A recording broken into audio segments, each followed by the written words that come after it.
Soy Jorge Antonio Chávez. Iniciamos una nueva edición de Asia Pacífico 2024. Hoy conoceremos más sobre la Secretaría del Foro de Cooperación Económica Asia-Pacífico.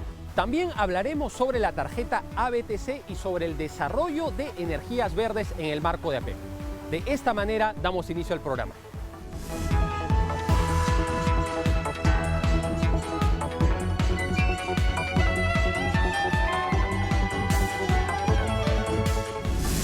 El esquema ABTC representó un gran avance del Foro de Cooperación Económica Asia-Pacífico en su rol de apertura de mercados y de facilitación de la movilidad de personas de negocios.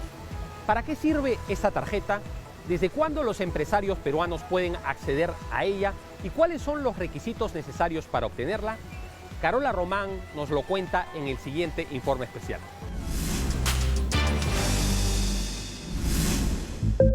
Los viajes de negocios son una forma de establecer contactos, cerrar acuerdos y explorar nuevas formas de mercado. Además, a través de ferias comerciales, simposios y mesas de trabajo, se pueden promocionar productos y servicios en toda la región. Para facilitar el desarrollo de relaciones comerciales dentro del Foro de Asia-Pacífico, se creó el esquema APEC Business Travel Card o ABTC, la tarjeta de viajes de negocios de la APEC. Es un documento que facilita el tránsito o los viajes de negocio en la región del Asia-Pacífico. Los objetivos fundacionales de APEC fueron el libre tránsito de personas, de bienes y de capitales. Conozcamos cuáles son los pasos y requisitos para obtener esa tarjeta de negocios en nuestro país. La Cancillería es el ente encargado de tramitar las tarjetas ABTC. Este documento está dirigido a personas de negocios que requieren ingresar a una de las economías del foro para realizar actividades de comercio, servicios e inversión. Ellos deben presentar la solicitud de elegibilidad en la mesa de partes del Ministerio de Relaciones Exteriores. La solicitud será evaluada en un plazo de 15 días. El costo del trámite es de 260 soles, pero si bien quien procesa el expediente es la Cancillería, el hombre de negocios necesita primero una carta de presentación o patrocinio de entidades autorizadas, tales como ADEX, la Cámara de Comercio de Lima o Comex Perú, por mencionar algunos. El esquema de la tarjeta ABTC requiere que este ejecutivo sea presentado por una entidad gremial, porque es un primer filtro de seguridad, digamos. A través del gremio, el ejecutivo inicia su proceso, nosotros lo seguimos con la Cancillería y luego les informamos el resultado. Una de las preguntas más importantes es si es necesario que el titular de la tarjeta ABTC gestione una visa para poder ingresar a una de las economías que integran el foro. La respuesta es no, y ese es uno de los grandes beneficios que ofrece este documento debido a su naturaleza multivisa, lo que no hace necesario que se gestione un visado adicional. Este beneficio es válido en 19 de las 21 economías del foro. Tanto Estados Unidos como Canadá son economías en transición que no participan ni en la emisión ni en la autorización de la visa de la tarjeta ABTC. Sin embargo, sí reconocen el uso de carriles especiales. Así que si desea ingresar a una de estas economías, deberá necesariamente obtener la visa. Según información de Cancillería, en el 2023 se emitieron 720 tarjetas y en lo que va del año 74 solicitudes han sido aprobadas. En esta entidad nos recibió el embajador Alberto Farge, quien nos da más precisiones sobre este documento. Como decía, es una facilidad que permite reunir en un solo documento, que en este momento no es físico sino virtual, la autorización de viaje, ¿no?, en la calidad migratoria de negocios. Efectivamente, a partir de mayo del 2021, el Perú emite únicamente tarjetas ABTC virtuales.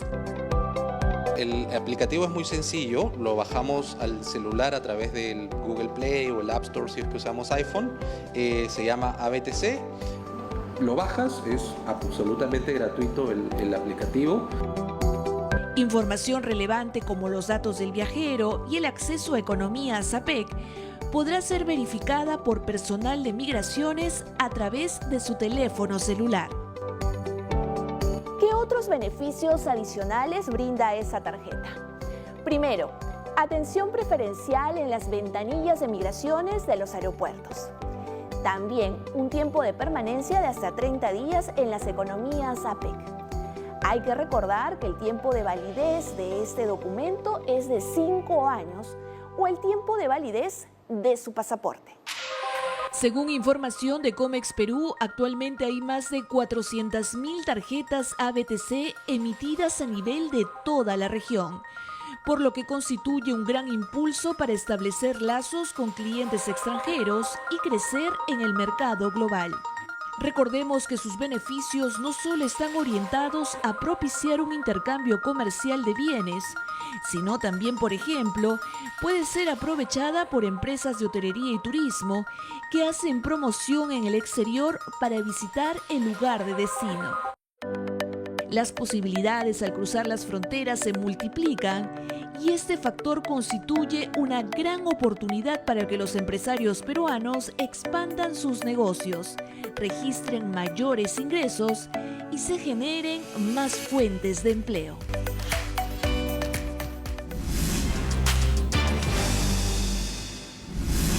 Y después de haber visto este interesante informe, ahora vamos a conversar con la directora ejecutiva de APEC, Rebeca Fátima Santamaría. Doctora Santamaría, bienvenida a Asia Pacífico 2024. Gracias por invitarme. Quisiera que comencemos desde lo básico. ¿Cuál es el rol que juega la Secretaría en el proceso de APEC?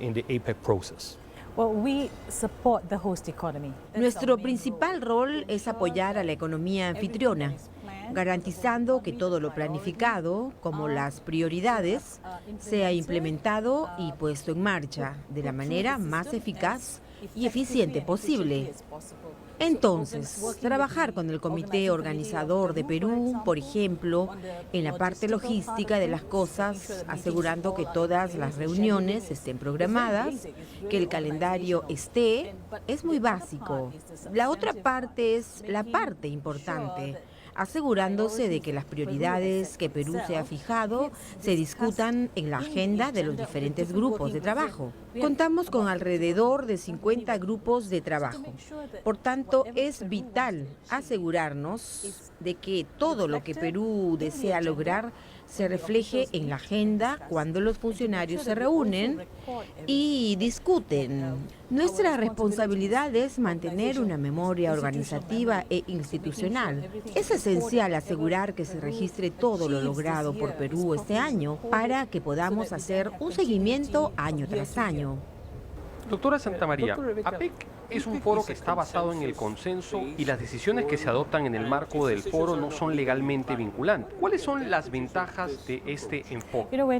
Cuando se tiene una organización que no es legalmente vinculante, es voluntaria, el valor reside en la libertad para expresar y debatir nuevos temas y abrir nuevos caminos. Por ejemplo, en este año, el tema de pasar de la informalidad a la economía formal y global requiere un cierto grado de libre pensamiento para ver cómo podemos concretar esto, trayendo a los expertos, porque no estamos buscando negociar una posición, estamos buscando explorar posibilidades e ideas que nos ayuden a avanzar. ¿Cómo hacemos que los empresarios pasen de lo informal a lo formal? Esta es una prioridad significativa para Perú. Por ejemplo, en una organización vinculante se buscarían acuerdos, memorandos de entendimiento y similares. Esto puede restar energía al debate. En cambio, en una organización informal como la nuestra, las ideas fluyen libremente y ofrecemos la oportunidad de explorar nuevas ideas, innovar, experimentar y compartir las mejores prácticas sin la presión de acuerdos vinculantes. En un entorno vinculante se tiende a adoptar una postura defensiva, preocupándose por cómo afectará a la propia economía. En cambio, aquí se ofrece la libertad de expresión sin esas limitaciones. Lo interesante precisamente es que estas orientaciones o decisiones que son adoptadas por APEC, que tienen una naturaleza no vinculante, luego se traducen en decisiones vinculantes por parte de otras organizaciones internacionales. ¿Cuál es el valor que APEC crea para sus miembros? Mire, como dije antes, tenemos la oportunidad de innovar, de probar ideas, y lo hemos hecho de muchas maneras. Por ejemplo, en la OMC, cuando se busca establecer una normativa vinculante, el proceso de formulación de estas normas se lleva a cabo allí. Nosotros no elaboramos normas, pero facilitamos ese proceso. Si nos fijamos en lo que hicimos con el acuerdo sobre facilitación del comercio, muchos de los debates tuvieron lugar en APEC. El acuerdo sobre tecnología de la información, ahora en su tercera fase, también comenzó en APEC. Así que hemos sido capaces de innovar con ideas nuevas, de hablar de estos nuevos conceptos en el comercio internacional, en un intercambio voluntario no vinculante de mejores prácticas. Y luego, una vez que hemos conseguido algo sólido, lo llevamos a la OMC para formalizarlo y que luego los miembros de la OMC participen en el proceso de elaboración de normas. Lo último que hemos hecho fue sobre servicios medioambientales. Iniciamos una conversación y ahora está siendo abordada en la OMC.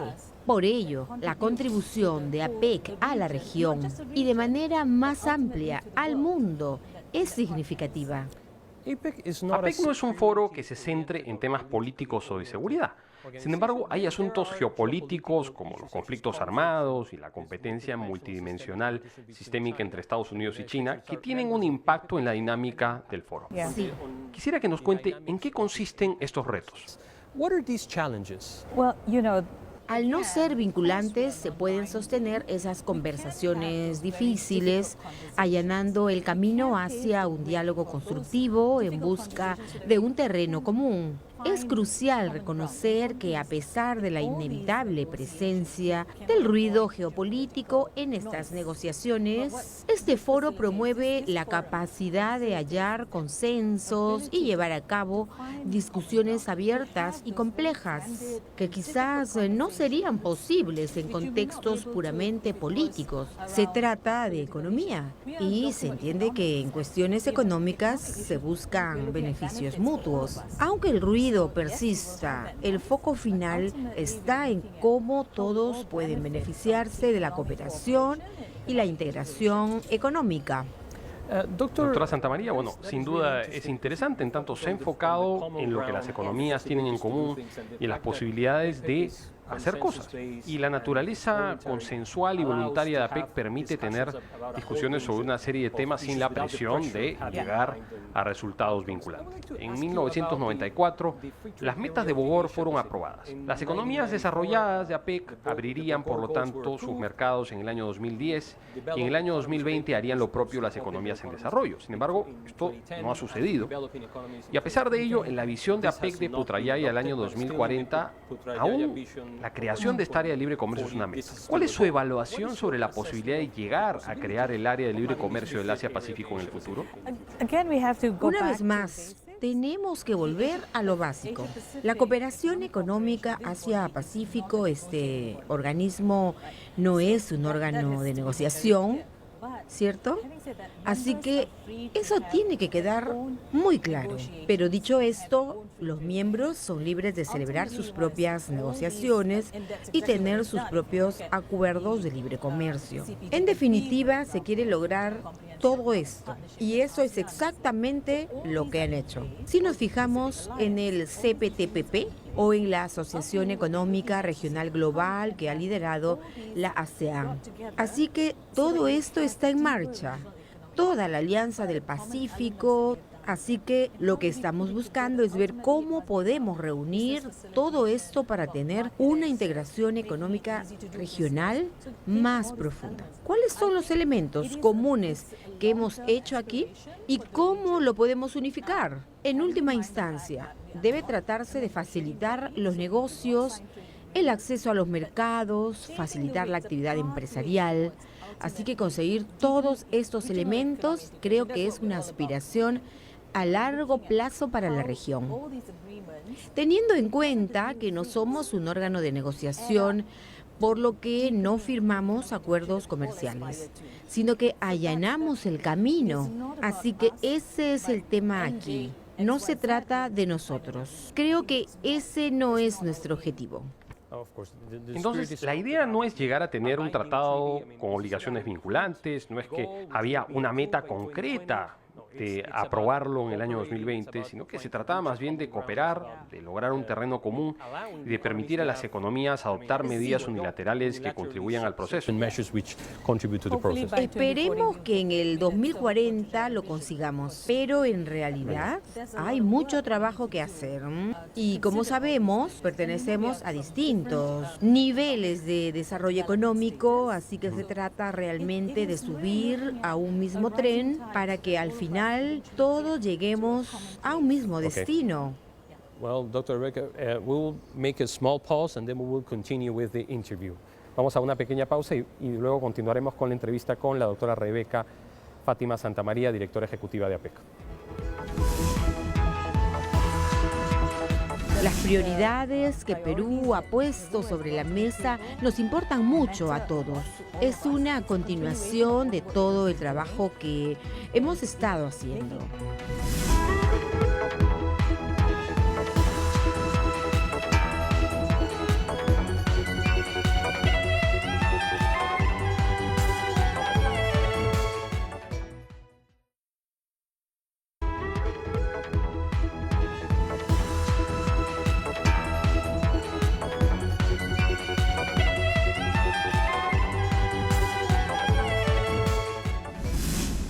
Y estamos de vuelta en el programa y vamos a continuar nuestra entrevista con la doctora Rebecca Fátima Santamaría, directora ejecutiva del Foro de Cooperación Económica Asia-Pacífico. Doctora Santamaría, estamos de vuelta en el programa. ¿Cómo ha cambiado el Foro de Cooperación Económica Asia-Pacífico en términos de su agenda y sus áreas de acción desde su creación en 1989, pasando por las metas de Bogor de 1994 hasta la adopción de la visión de APEC de Putrajaya al 2040? Sí, creo que incluso si nos remontamos a 1993, cuando se reunieron los primeros líderes, estos articularon una serie de problemas, una serie de retos para la APEC. Con la evolución de la APEC, estas ideas están tomando forma. Permítanme decirlo de este modo. Para los objetivos de Bogor, el enfoque estuvo realmente en la liberalización del mercado. Al revisar la visión de APEC, se observó que el mundo de 1993 a 1994 había cambiado, otorgando mayor importancia a cuestiones sociales, medioambientales, laborales y de derechos humanos. Estos aspectos no estaban completamente considerados en aquel entonces. Actualmente es imposible discutir sobre comercio internacional e inversión sin incluir temas de crecimiento inclusivo, sostenible, así como derechos laborales y humanos. Y esto es exactamente lo que hicimos cuando diseñamos la visión. Hoy día no se puede abordar el comercio, la inversión y la facilitación de estos sin considerar la digitalización e innovación. Lo esencial es mirar hacia el futuro, considerando los desarrollos recientes para asegurar que APEC permanezca relevante y acorde a sus propósitos. Ser realistas, manteniéndose en contacto con la realidad y no enfocándose únicamente en el ideal del acceso al mercado, sino en todos estos otros aspectos relevantes para la población. Al reflexionar sobre ello, esto es precisamente lo que se está llevando a cabo actualmente en Perú, marcando el comienzo de una nueva etapa en nuestro recorrido. La inclusión, sostenibilidad, digitalización encapsulan verdaderamente lo que debemos ser y lo que estamos haciendo ahora. Entonces APEC ha hecho un trabajo importante para evitar quedarse a la saga de los tiempos, adaptarse a los nuevos retos y a las nuevas realidades políticas y económicas del mundo. En esa línea, doctora Santamaría, ¿cuál considera que son los principales retos que el Foro de Cooperación Económica Asia-Pacífico tiene de cara al futuro? En realidad, se trata de tender la mano. El principal reto para mí es tender la mano y llegar a los jóvenes para que entiendan lo que intentamos hacer y asegurarnos de que lo que intentamos hacer se relaciona con los jóvenes y con la gente del lugar y que les interesa. Así que para mí, como solía decir, debes sentirlo en tu piel. Tienes que asegurarte de que todo lo que intentas hacer resuena en la gente, resuena en los jóvenes, porque ellos serán los que lleven adelante todo el trabajo que estamos haciendo hoy. Así que es un gran reto. ¿Cómo nos aseguramos de que lo que hacemos resuena en el ciudadano de a pie, en el joven? Eso es exactamente lo que tratamos de hacer a través de este programa, crear mayor conocimiento con respecto a la importancia de APEC, sobre sus temas de agenda, sobre las economías miembro y conversar con líderes y personas que juegan un rol importante de cara al proceso y a la organización. Doctora Santamaría, ¿cuáles son sus expectativas con respecto al año 2024, en el cual el Perú es la economía anfitriona? Este año llevamos una trayectoria muy buena. Las prioridades que Perú ha puesto sobre la mesa nos importan mucho a todos. Es una continuación de todo el trabajo que hemos estado haciendo. Hacer que APEC sea relevante para la gente. APEC es para la gente. Creo que es eso.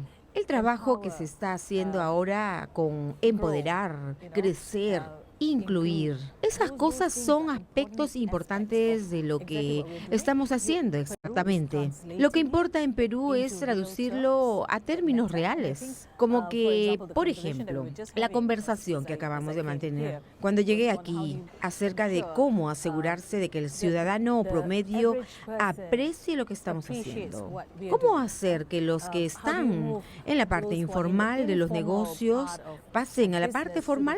Así podrán aprovechar todo lo que estamos haciendo para acceder a la economía mundial. Lo que está haciendo Perú es sencillamente innovador en ese sentido porque en APEC no hemos tenido realmente esa conversación sobre el paso de las empresas de lo informal a lo formal. ¿Qué debemos hacer como gobiernos para facilitar esta transición? Es sin duda una agenda muy rica. Doctora Rebeca Fátima Santamaría, muchas gracias por su tiempo y por las valiosas ideas que ha compartido con nosotros en Asia Pacífico 2024. Thank you very much. Thank you. Ha sido la directora ejecutiva del Foro de Cooperación Económica Asia Pacífico, Rebeca Fátima Santamaría.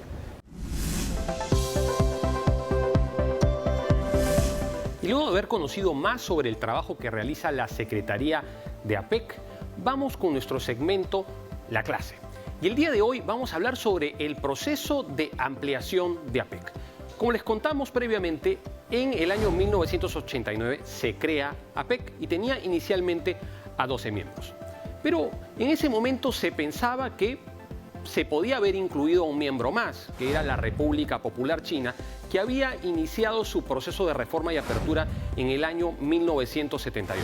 Sin embargo, los hechos que tuvieron lugar en la plaza de Tiananmen en el año 1989 generaron una dura repulsa por parte de las potencias occidentales y dificultaron el consenso y no permitieron que China sea uno de los primeros miembros en ingresar, uno de los miembros fundadores. Sin embargo, China logró ingresar en el año 1991 conjuntamente con Hong Kong, que en ese entonces era aún una colonia británica, recién revirtió a la soberanía china en el año 1997, y el llamado Taipei chino, que es el nombre que en el Foro de Cooperación Económica Asia-Pacífico tiene la isla de Taiwán, la economía taiwanesa. Sin embargo, el proceso de ampliación no paró en ese entonces, sino que siguió en el año 1993, en el cual ingresa la primera economía miembro de Latinoamérica, México. México ingresa en ese año y hay que tomar en cuenta que es en un contexto de apertura comercial. Estaba por entrar en vigencia el Tratado de Libre Comercio de Norteamérica, más conocido como NAFTA, que iba a entrar en vigencia el 1 de enero de 1994. Y también ingresa Papúa Nueva Guinea. Y en el año ya 1994 ingresa el segundo miembro latinoamericano del foro, que es Chile. En ese entonces, pues todavía no había un consenso sobre si expandir más la composición del foro. Había una situación compleja porque, como hemos dicho, en APEC las decisiones se adoptan por consenso y en principio no son vinculantes. Entonces, eso dificultaba que se puedan incorporar nuevos miembros fácilmente. Sin embargo, en el año 1998 se da la última ronda de ampliación, en la cual ingresan la Federación Rusa, la República Socialista de Vietnam y la República del Perú. Y desde ese entonces se comenzó una moratoria de 10 años, es decir, se convino que no se iban a admitir nuevos miembros por una década. Una pregunta que es lógica, ¿y no habían otras economías que querían ser parte del Foro de Cooperación Económica Asia-Pacífico? Y la respuesta es que sí. Por ejemplo, desde Latinoamérica, Costa Rica, Colombia y Ecuador solicitaron su ingreso. En Asia, Laos, Camboya, Mongolia, la India y Pakistán habían solicitado ingresar. ¿Y por qué razones no se les dejó ser parte del foro? En algunos casos tenía que ver con una cuestión geográfica, porque hay que decir que Mongolia y Laos son países mediterráneos que no tienen proyección al mar. En el caso de India y de Pakistán, pues son estados ribereños, pero del Océano Índico, no de la cuenca del Pacífico. Y también en el caso de la India, una cuestión sensible es que si ingresaba la India, pues el balance geopolítico del foro iba a cambiar y la India podía servir como una suerte de contrapeso a la China. Y a la China pues no le gustaba mucho esa idea. Pero quizás la razón de mayor peso tiene que ver con lo que hemos dicho hace un momento, que es el proceso de toma de decisiones en el marco del Foro de Cooperación Económica Asia-Pacífico. En base a la cultura del consensualismo y del voluntarismo asiático heredado de la Asociación de Naciones del Sudeste Asiático, la ASEAN, en APEC las decisiones se toman por consenso. ¿Qué es lo que sucede cuando se incorporan a más miembros?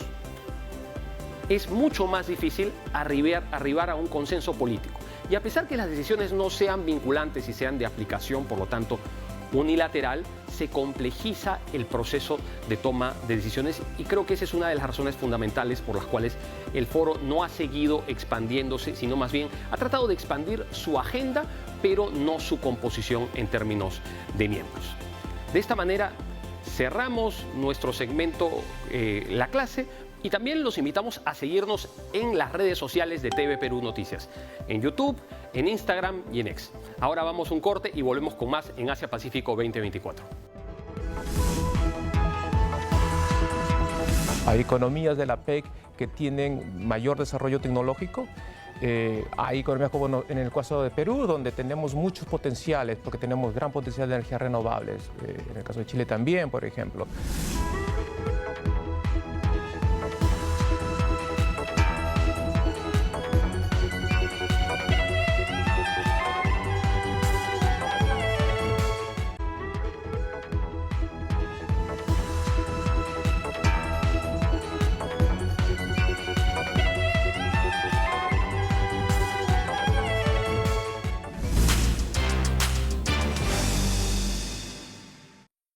Y estamos de vuelta en Asia Pacífico 2024. Y ahora vamos a tener una entrevista muy interesante sobre temas de energía, especialmente sobre energías limpias, con Manuel Heredia, quien es investigador del Centro para la Investigación de la Energía del Asia-Pacífico. ¿Cómo está, Manuel? Bienvenido a Asia-Pacífico 2024. Muchas gracias por la invitación y espero que la conversación sea de interés para todos los televidentes. Sin duda. Manuel, la energía es muy importante para APEC. APEC produce el 56% de la energía del mundo, consume el 58% de la energía y tiene el 60% de las emisiones. Y en ese contexto, quisiera que nos explique qué son las energías limpias y por qué son importantes en este contexto y de cara al futuro. Yo creo que lo principal es entender lo siguiente. Para toda actividad humana y para el desarrollo de la economía es necesario suministrar energía. Y hasta el momento lo que nosotros hemos utilizado ha sido fundamentalmente energías fósiles porque tienen una serie de ventajas. Pero obviamente eso contamina el ambiente. Y en los últimos años las innovaciones tecnológicas nos han permitido aprovechar otro tipo de energías, unas energías con menor impacto en el ambiente y que de manera ya factible técnicamente podamos ya emplear esas energías en reemplazo de las energías fósiles. Entonces, las energías limpias serían aquellas que son sostenibles, que tienen menor impacto ambiental y que en cierta medida puedan suministrar esta energía que es necesaria, como le digo, para el desarrollo de la calidad de vida de las personas, el desarrollo económico. Y hay muchas energías, probablemente estamos interesados o estamos familiarizados con el concepto de energías renovables, pero yo también quisiera aprovechar la oportunidad para indicar que hay conceptos que para mí son muy relevantes y que no olvidemos, como la eficiencia energética, que si bien es cierto no es una tecnología, sino es una manera de usar adecuadamente las energías que utilizamos actualmente, eso también nos permita reducir el impacto en el ambiente. Manuel, ¿cuáles son los retos que plantea la producción y el desarrollo de energías limpias? Bueno, número uno hay que ver varios aspectos, pero el inicial es, bueno, necesita un desarrollo tecnológico, generalmente tecnologías nuevas tienen mayores costos. Con el tiempo y con los avances, obviamente, estos costos han ido reduciéndose. Hay conceptos técnicos que también necesitan ir adaptándose. Por ejemplo, si hablamos de energía solar, y una de las grandes críticas que se le hace es que no es constante. Y obviamente nosotros, para desarrollar nuestras actividades, necesitamos energía todo el tiempo, ¿no? En las noches, en el día. Y entonces, esto nos ha obligado a tratar de buscar nuevos mecanismos. Entonces, número uno, hay unos retos tecnológicos, hay unos retos de cómo nosotros generamos las condiciones para intercambiar energía, en este caso se llama mercado energético. Entonces, todo ese tipo de innovaciones, no solamente tecnológicos, pero también en la parte comercial, en la parte de financiamiento de proyectos. Y también, obviamente, existe esta idea de utilizar áreas o lugares donde antiguamente no había actividades que pueden ser muy ricos en recursos energéticos. O sea, hay varios retos que se deben ir aprovechando. Lamentablemente, por ejemplo, el potencial solar o el potencial de viento no está igualitariamente distribuido alrededor del mundo. Nosotros, en este caso hablemos de Perú, tenemos una ventaja de que nosotros tenemos mucho potencial en solar, potencial en eólico, tenemos un potencial hidráulico muy importante, pero esto no está distribuido a lo largo de todo el mundo y esto también podría ser un reto para el desarrollo de estas tecnologías. Manuel, quisiera que nos cuente qué metas se han planteado en el seno de APEC con respecto a la producción y al uso de energías renovables. El APEC, el Centro de Investigación de la Energía trabaja como soporte técnico al grupo de trabajo de energía de la APEC. Entonces, en este grupo de trabajo ya se han planteado algunas metas.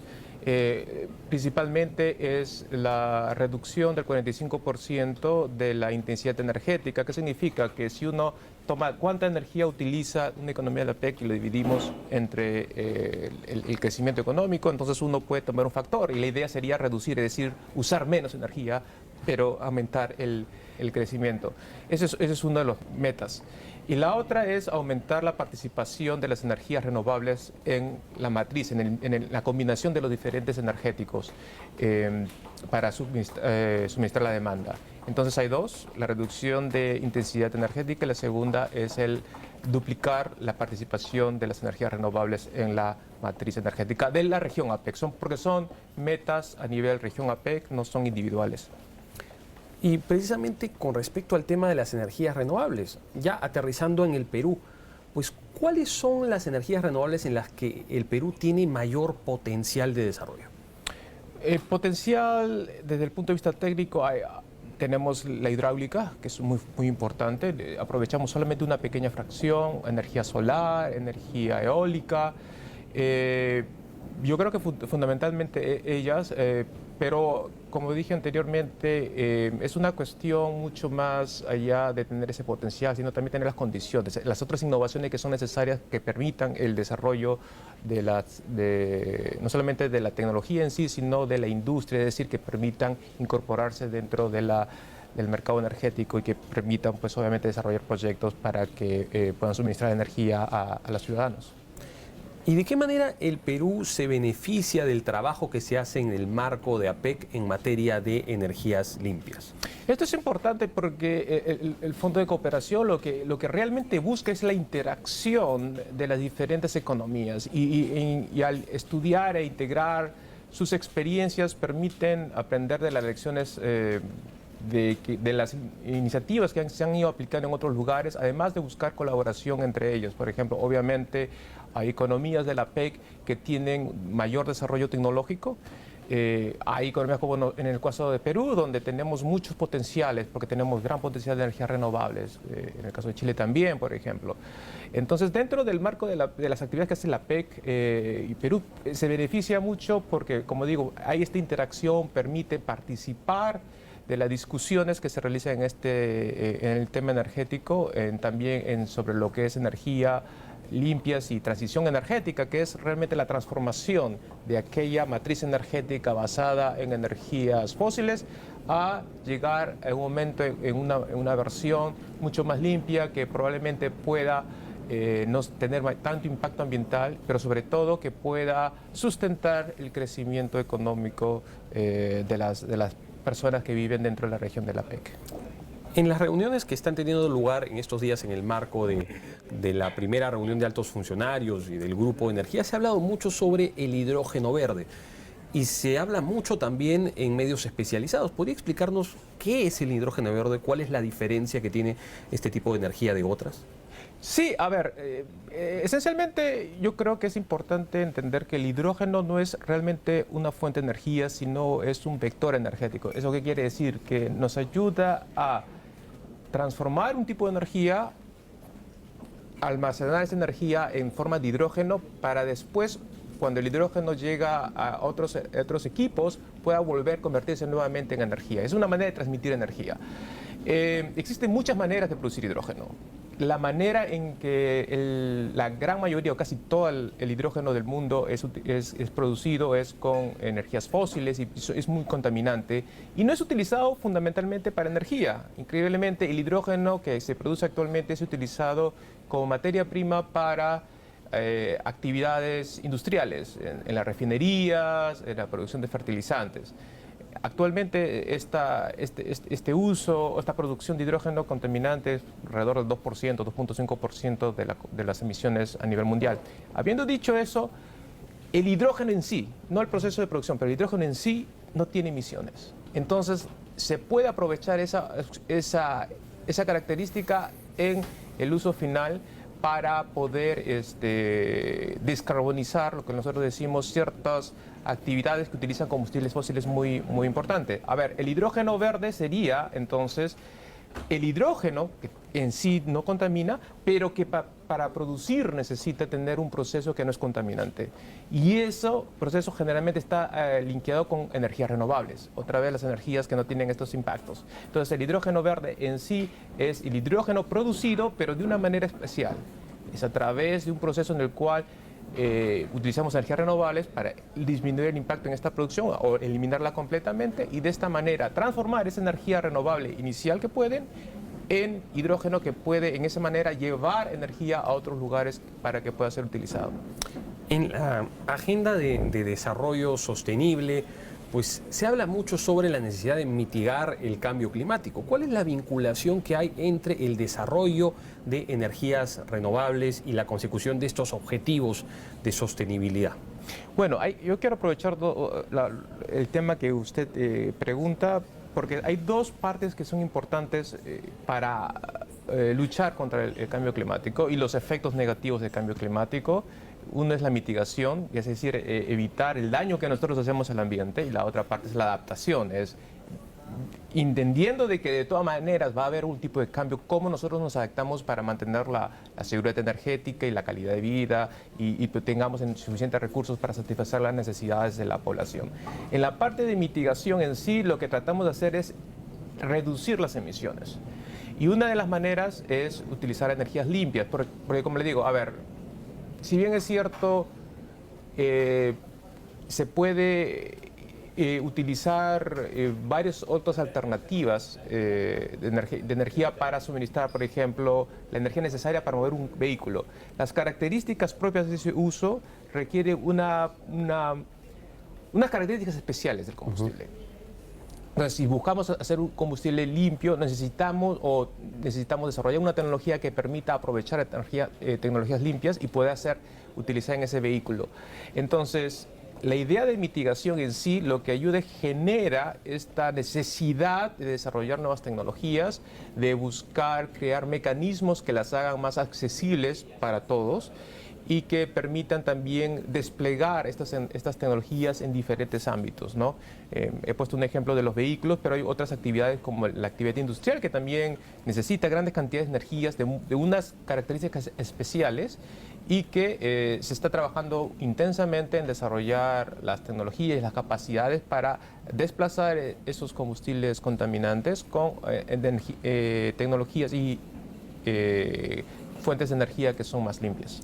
Muchísimas gracias, Manuel. Ha sido muy interesante conversar con usted con respecto a los retos que tenemos, no solamente en materia de desarrollo económico, sino de cara al desarrollo de energías limpias y cómo esto impacta a la sostenibilidad. Así que le agradecemos mucho por su presencia en Asia Pacífico 2024. Ha sido Manuel Heredia, investigador del Centro de Investigación de la Energía del Asia Pacífico. Pero ahora nosotros vamos a una breve pausa y volvemos con más en el programa.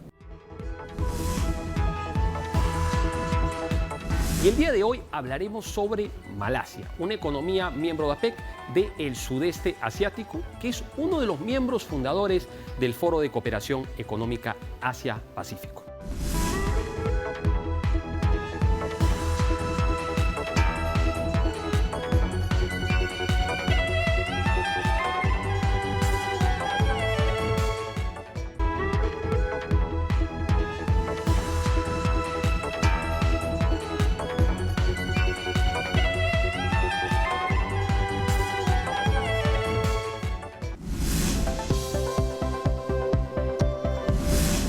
Y ahora seguimos con nuestro segmento Conociendo a las Economías. Y el día de hoy hablaremos sobre Malasia, una economía miembro de APEC del sudeste asiático, que es uno de los miembros fundadores del Foro de Cooperación Económica Asia-Pacífico.